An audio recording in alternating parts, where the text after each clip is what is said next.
দাহিয়াতুল কালবি বলতেছি, ইয়া রাসূলুল্লাহ আমাকে আল্লাহ মাফ করে দেন কিনা। কারণ আমি যখন ঘুমাই আমার এক মনে হয়, আমি যখন হাঁটি আমার মনে হয় আমি কি করলাম আমার মেয়ের সাথে, আমার জন্মদাতা মেয়ের সাথে আমি কি করলাম। তখন দাহিয়াতুল কালবি রাসূলের সামনে পেশ করতেছে। এইদিকে সাহাবায়ে কেরাম বাধা দিচ্ছেন, এই দাহিয়াতুল কালবি, এমন হৃদয় বিতাল ঘটনাটা রাসূলের কাছে বইল না। রাসূল ওজরে কান্না করতেছে। দাহিয়াতুল কালবি বলতেছে, আমার মেয়েকে বিবিকে বললাম বিবিরে সাজায় দাও, বিবিও সাজায় দিল যে মেয়েকে নিয়ে একটু ঘুরাই আসি, কিন্তু উদ্দেশ্য ঘুরানো নয়, ওই মেয়েকে নিয়ে একটা পাহাড় চলে গেলাম, পাহাড়ে গিয়ে বড় একটা গর্ত করলাম। ওই গর্ত থেকে যখন গর্ত করি আমি গানে যাই, আমার শরীর থেকে টপটপে পানি পড়তেছে, আমার মেয়েটা কোমলমতি হাত দ্বারা আমার গানটা মুছে দেয়। তারপরে দিল মায়া লাগে না, অন্তরে মায়া লাগে না, যে মেয়েটা এত সুন্দর, সুন্দর হওয়ার কারণে নাম রেখেছে জামিলা। জামিলা অর্থ শব্দের অর্থ হচ্ছে সুন্দর।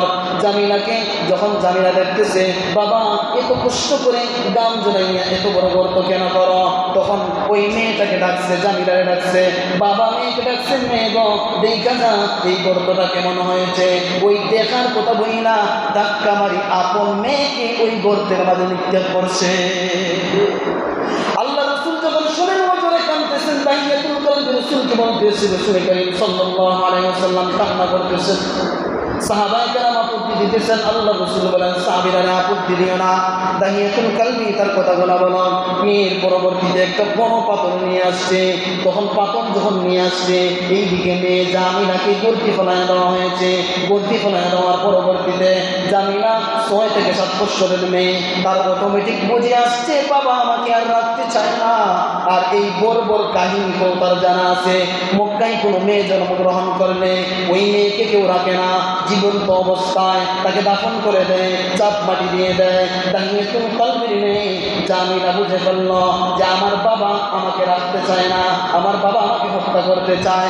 ওই গর্ত থেকে ওই মেয়ে জামিলা বাবাকে বলতেছে, ও বাবা আমাকে একটা সুযোগ দাও, আমাকে হত্যা করে ফেলো না, আমি আপনার কাছ থেকে আপনার চোখের আড়াল হয়ে যাব, জীবনে আমার চেহারা আপনি দেখবেন না, আমাকে ছেড়ে দেন, আমার 2 চোখ যেই দিকে যায় ওই দিকে যাইব।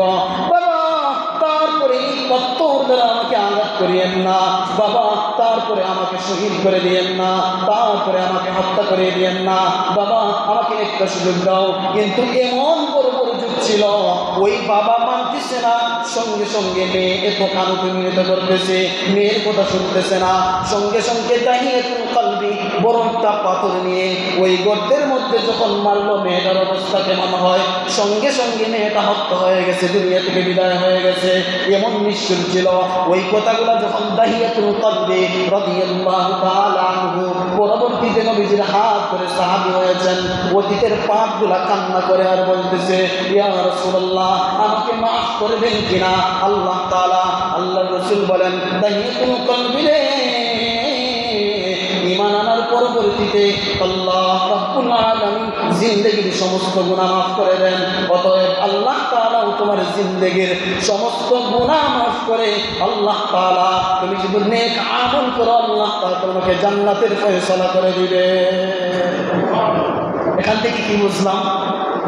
যে আল্লাহর রাসূল আপন মেয়েকে যে হত্যা করে, ছোট্ট নিষ্পাপ শিশু সন্তানকে যে হত্যা করলো, ওই হত্যাকারীকেও রাহমাতাল লিল আলামিন এই মক্কায় আগমন করার জন্য তার সমস্ত গুনাহ মাফ করাইয়া তাকে জান্নাতের পথ দেখাইছেন। বলেন সুবহানাল্লাহ।